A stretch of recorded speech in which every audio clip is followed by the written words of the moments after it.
Okay, I'm going to do something a little strange here. At least some people would see it as being strange. I'm going to make a substitution to make it a little bit easier for me to do the problem. And I'm going to say u is equal to x minus y. I'm going to say v is equal to y minus z. And don't think you have to do this, by the way. And let's say UVW, right? And I'm going to say W is equal to Z plus X. And I'm going to rewrite the system for you. So it's going to be U over 3 minus V over 4 equals 7/3. And the next equation, y minus z is v, and that's going to be v over 3, plus z plus x, I said, is w over 5 equals minus 13/15. Now, I realize some people may argue this is making it more complicated for me, but actually it reduces the amount of writing I have to do, and that's my whole goal. And what's z plus x? That's w. And that would be w over 2 minus, well, what's x minus y? X minus y is u. And that's going to be u over 5. And that equals 43/10. All right? And yeah, I'm going to do something else. And I'll write down what I want to do. And you may find this peculiar, but I want to multiply the top by 12, top equation. I want to multiply the middle equation by 15, and I want to multiply the bottom equation by 10. And I want to write down what I'm going to get over here. I'm hoping to get something really simple. And what do you get? 4u minus 3v equals 28. Second equation, 5v plus 3w equals minus 13. I'm going to do the next equation, 5w, right? And then what do you get? Minus 2u equals 43. All right, I'm going to use that matrix system again. And the reason it's a way for me to organize. And I want to point out the matrix over here is going to be u, v, w equals some kind of a number. All right? Let me erase that. And I'm going to do that UVW equals a number business. So 4u, that's the u, minus 3v, there are no w's, and that's 28. What's the next line? U, there are no u's, there's 5 v's and 3 w's, and that equals minus 13. What's the next row? U, there's minus 2 of them. V, there's none of them. There's 5 of the w's, and then you got 43. All right, so I need to work with this. And the way I'm going to do that is I'm going to say, geez, what would I do? Well, you know what I would do? I kind of look at it, and I'm noticing that I can maybe manipulate these things a little tiny bit. And I'm going to say 2 row 3 plus row 1, give it to row 3. All right? So what do we get there? If I did that, you would get, I'll write it down for you. I'm just writing down the what I call baby arithmetic, where some teachers and students don't even write down. So it's going to be minus 4, 0, and then it's going to be 10.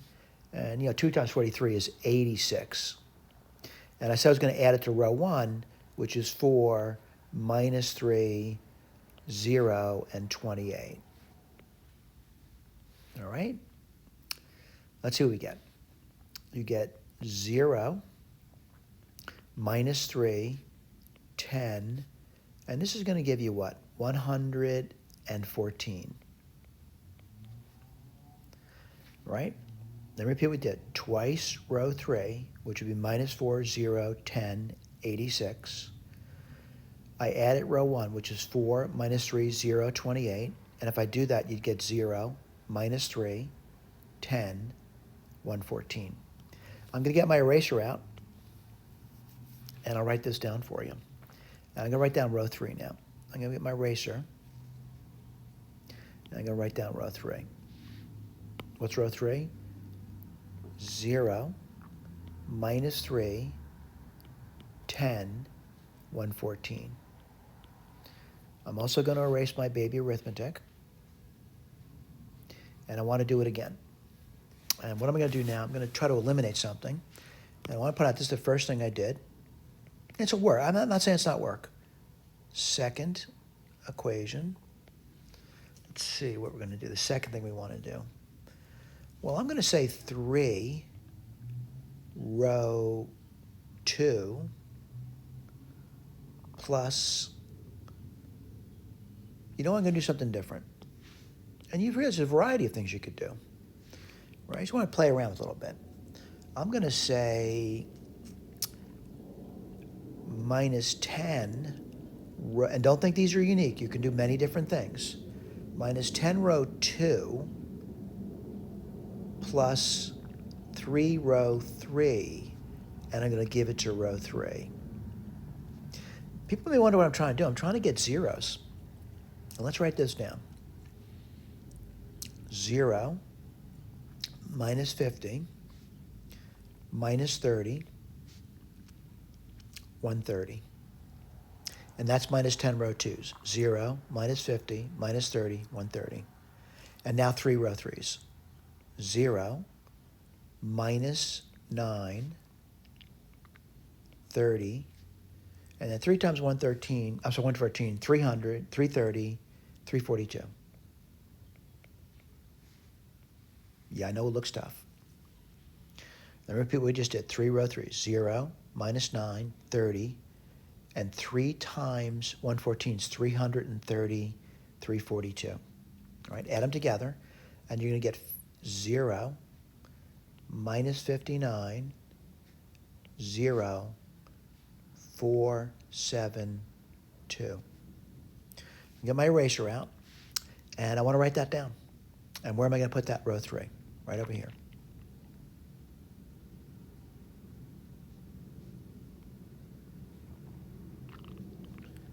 And what do you get? Let's write this down. 0, minus 59, 0, 4, 7, 2.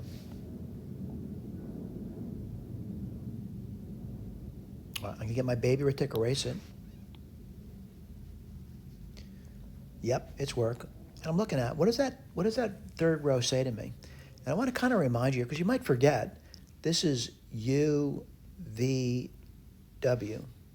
So it really says minus 59 V equals 472. All right, let's take a look at that. And V equals 472 over 59.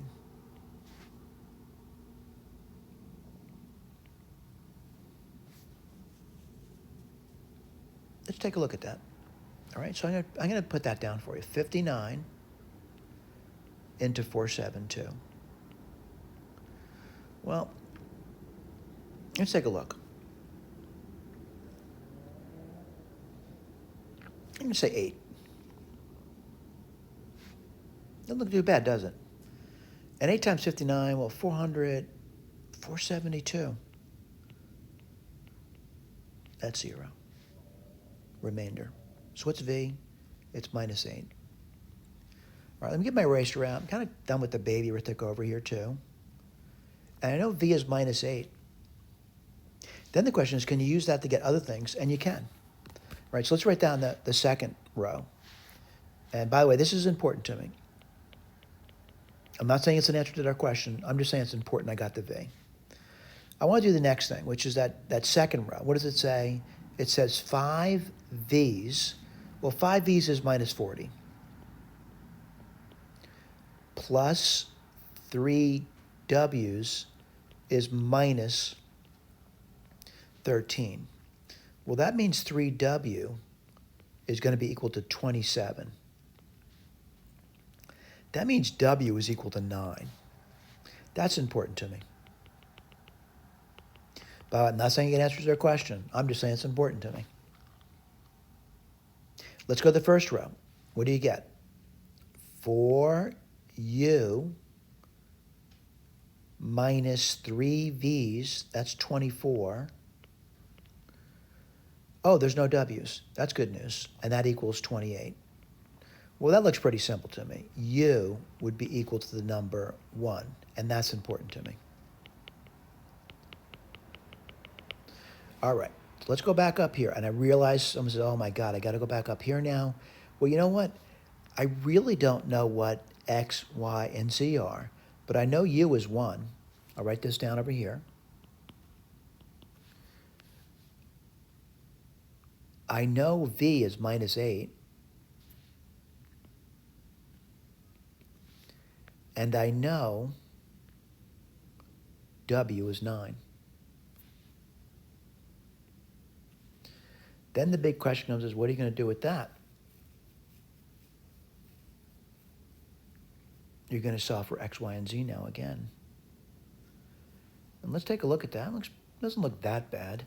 And I'll write this over here.